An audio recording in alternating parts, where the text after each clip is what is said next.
Witam. W tym odcinku przedstawiam szereg słynnego konfliktu Gilgamesza i Enkidu. Wszystko zaczęło się od tego, że król Uruk, Lugalbanda, zawarł układ z niosącą kataklizm jego ludowi Sefar, co pozwoliło narodzić się Gilgameszowi. Gilgamesz, jako półbóg, miał być łącznikiem między odchodzącymi bogami a rozwijającymi się ludźmi. Dzięki temu otrzymał ciało w idealnej formie oraz wiedzę, która pozwala mu dostrzec prawdę ukrytą zarówno przed ludźmi, jak i bogami.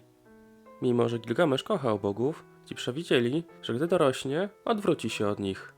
Aby go ukarać, bóg Anu i bogini Aruru stworzyli z gliny Enkidu. Ten, pozbawiony duszy i kształtu, żył jak dzikie zwierzę. Jednak bez duszy nie był w stanie spełnić swojego zadania, jakim było sprowadzenie Gilgamesza z powrotem pod wolę bogów. Ponieważ Enkidu był bezkształtny, bogowie nakazali mu znaleźć kompletnego człowieka, aby mógł przyjąć właściwą formę. Skierowano go do Huwawy, istoty stworzone z 1000 ludzkich dusz.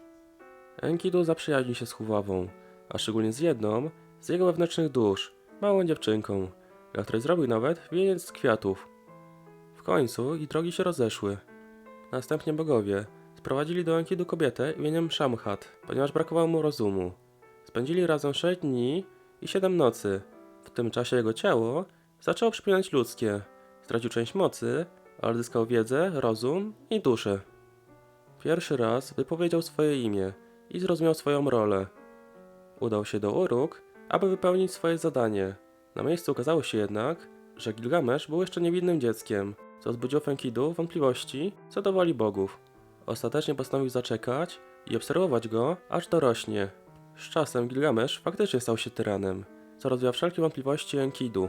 Obaj spotkali się przed świątynią Uruk i stoczyli wielodniową bitwę. Początkowo Gilgamesz był wściekły, że gliniana istota dorówny mu siłą i że musi marnować na nią skarby ze swego skarbca. Jednak po pewnym czasie zaczął czerpać z walki przyjemność. Po długim starciu padli na ziemię wyczerpani. Gilgamesz stwierdził, że ich pojedynek mógłby zakończyć się jedynie śmiercią ich obu, dlatego uznali go za remis. To właśnie wtedy zostali przyjaciółmi. Razem pokonali Huwawę, który z czasem popadł w szaleństwo. Po wszystkim Enkidu wręczył mu kolejny wieniec. Pewnego razu Enkidu, zmartwiony cierpieniem ludu, zapytał Gilgamesza o sens ich działań. Wtedy zrozumiał, że Gilgamesz, mimo półboskiego dziedzictwa, odczuwał ogromną samotność.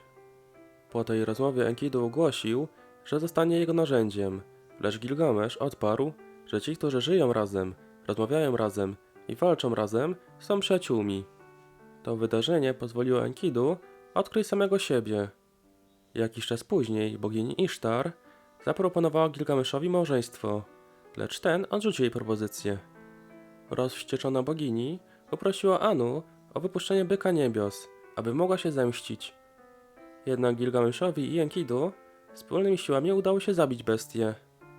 Wtedy Isztar za zabicie byka zażądała ich śmierci. Bogowie przyjęli jej prośbę, a Enkidu, jako boskie stworzenie, nie mógł się im sprzeciwić. Z czasem zaczął słabnąć i rozpadać się z powrotem w glinę.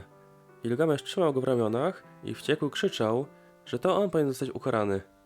Enkidu powiedział wtedy, że jest jedynie jednym z wielu skarbów Gilgamesza i że z czasem król znajdzie większe, więc nie mam powodu do żalu. Gilgamesz odpowiedział: w całym świecie tylko jeden będzie moim przyjacielem i jego wartość nigdy się nie zmieni. Gdy deszcz ustał, Enkidu był już tylko grudką rozmiękczonej gliny, pozostawiając Gilgamesza w rozpaczy.